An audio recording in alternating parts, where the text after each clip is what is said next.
저는 신가를 지날 때마다 늘 무엇인가 아련한 느낌이 있습니다. 예전에 이곳에서 태어났고 이곳에서 살았기 때문입니다.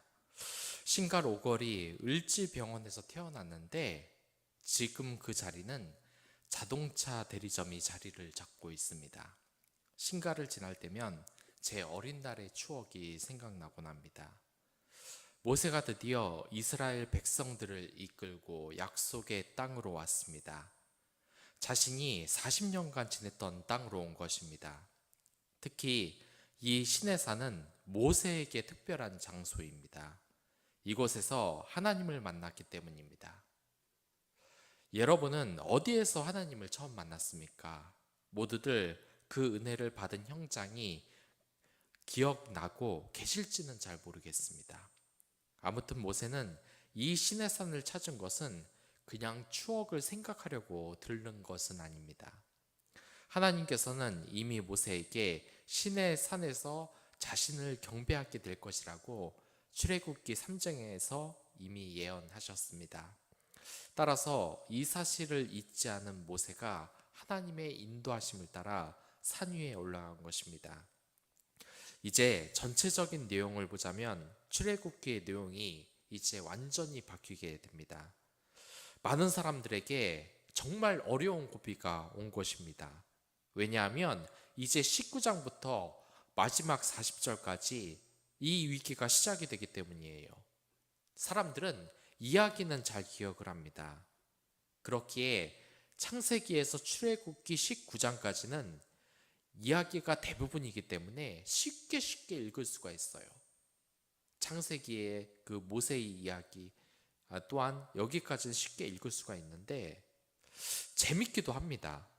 그러나 초신자들이 이 처음부터 창세기부터 읽기 시작한다면 이제 출애굽기 1장에서 18장까지는 재밌게 읽었을지는 모르겠습니다. 하지만 19장부터 이제 걸리기 시작합니다.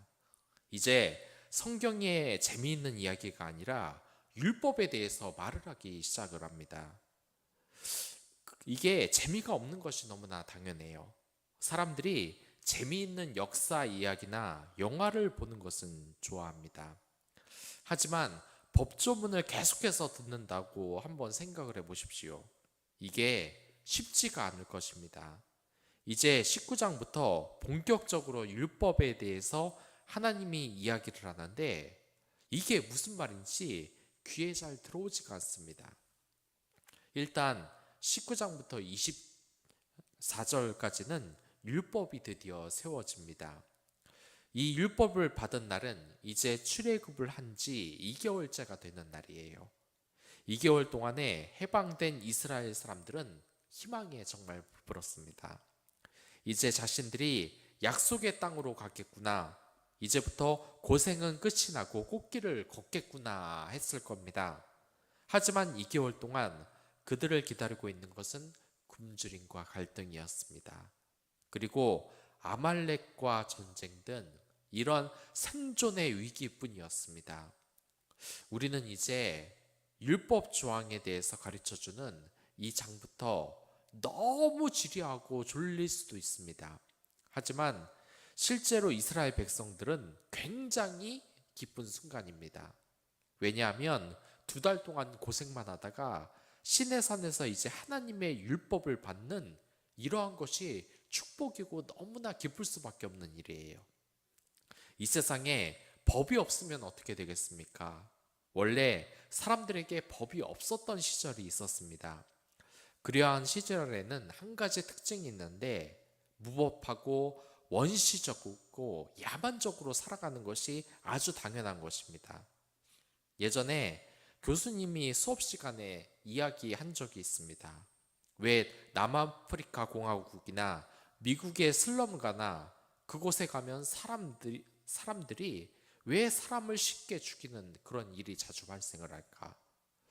여러분들의 생각은 어떻습니까? 사람을 죽인다는 것이 이게 쉽게 결심을 한다고 되는 일입니까? 그런데 여러분들도 들으셨을 겁니다. 미국의 슬럼가 거리를 밤에 한번 걸어봐라. 당장 총에 맞아 죽을 것이라고 이야기를 합니다. 이곳에 차를 잠깐만 주차해놔도 그곳의 사람들이 자동차를 다 뜯어간다고 합니다. 다 팔아먹으려고.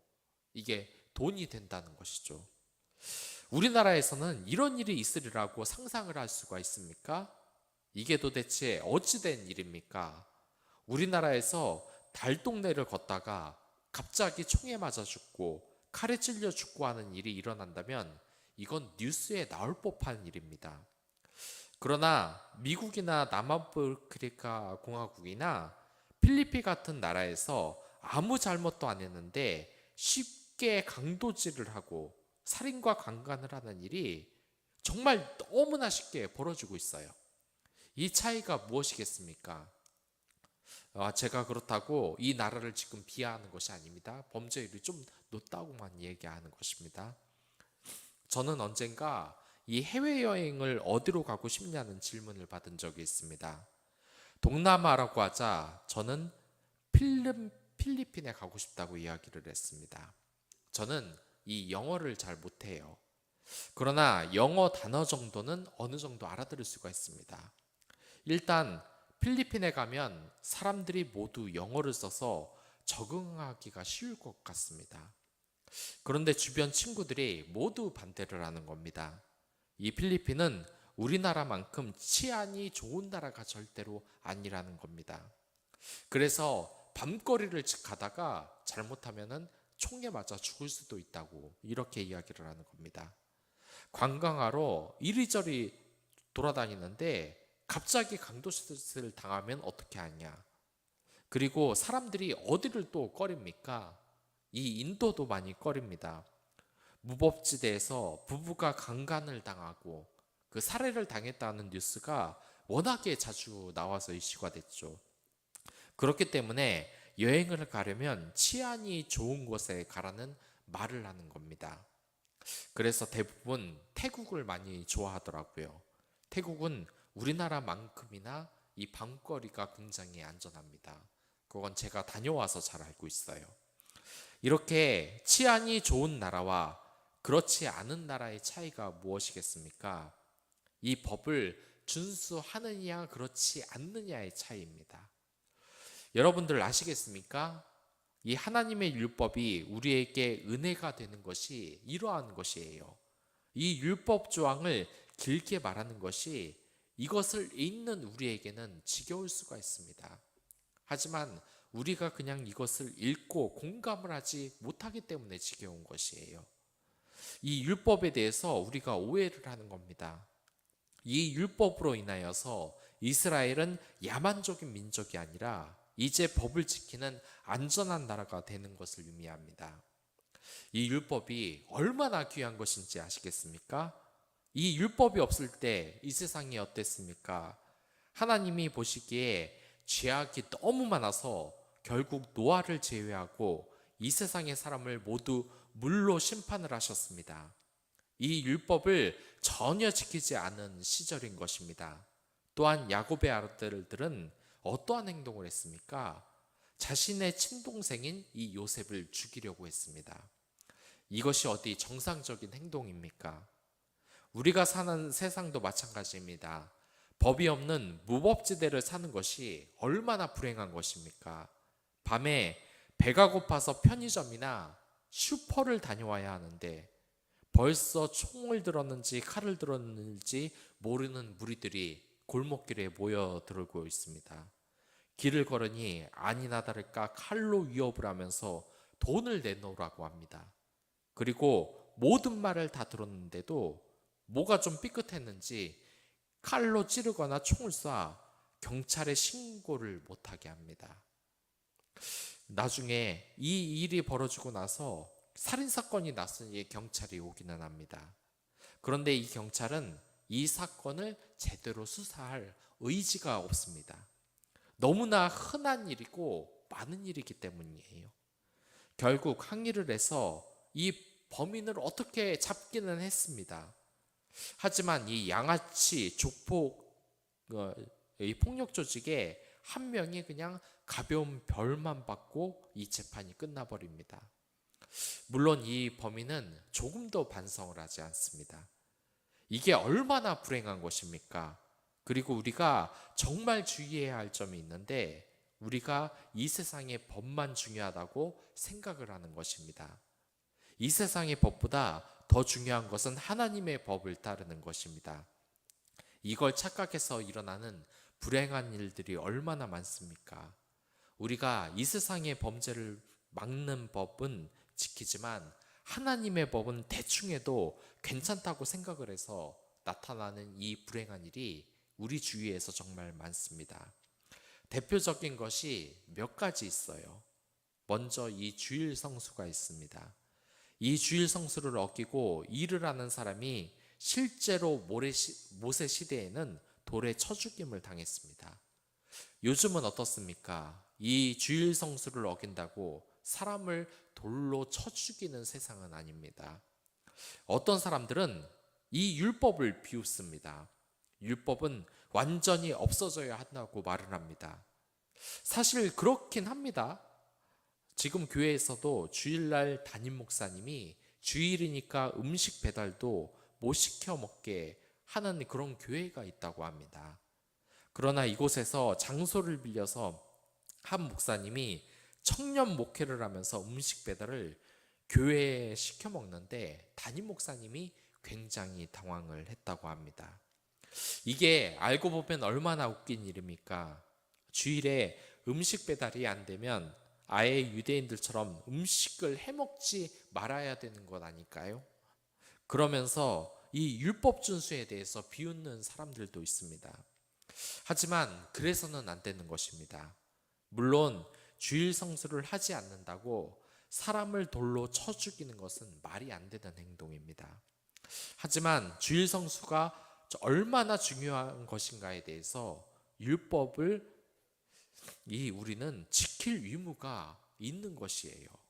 율법을 함부로 비웃는 사람의 이 대부분은 하나님의 주신 법을 조금도 지킬 필요가 없다고 착각을 하고 있습니다. 그러니까 코로나 시대니까 잘 됐다고 집에서 온라인으로 예배 드리면 된다고 하고 그것도 제대로 드리지 않습니다. 전혀 하나님을 경배하는 마음이 없는 것입니다. 율법에 따른 이 주일 성수가 얼마나 중요한지 모르는 것입니다. 그리고 또 하나가 있는데 바로 차별금지법입니다. 성경은 신구약 모두 이 동성애가 얼마나 죄악이 많은 것인지 이것을 절대 해서는 안 되는 것이라고 이야기를 하고 있습니다. 그러나 악의 세력은 이것을 모조리 무시합니다. 하나님의 율법이라는 게 다 구시대의 유산이고 버려도 되는 것이라고 말을 합니다. 어떤 동성애 지지자들은 하나님의 율법을 조금도 지킬 필요가 없다면서 동성애 금지도 이제 하나님의 뜻이 아니라고 이야기를 합니다. 하나님의 율법을 완전히 우습게 하는 것입니다. 하나님은 절대로 실수를 하시는 분이 아니세요. 이스라엘이 이러한 율법을 받은 것은 축복이라고 할 수 있습니다. 이렇게 그리스도의 그 율법의 보호 아래 사는 이 유대인들과 많은 기독교 국가들을 보십시오. 그들이 나라의 이 치안이 얼마나 좋습니까? 그리고 얼마나 민주적인 방법으로 사람들의 인권을 보호하고 있습니까? 대부분 이 하나님의 토라, 율법을 모르는 다른 나라들은 치안도 좋지 못하고 교육 수준도 열악하고 경제도 크게 성장하지 못한 것이 대부분입니다.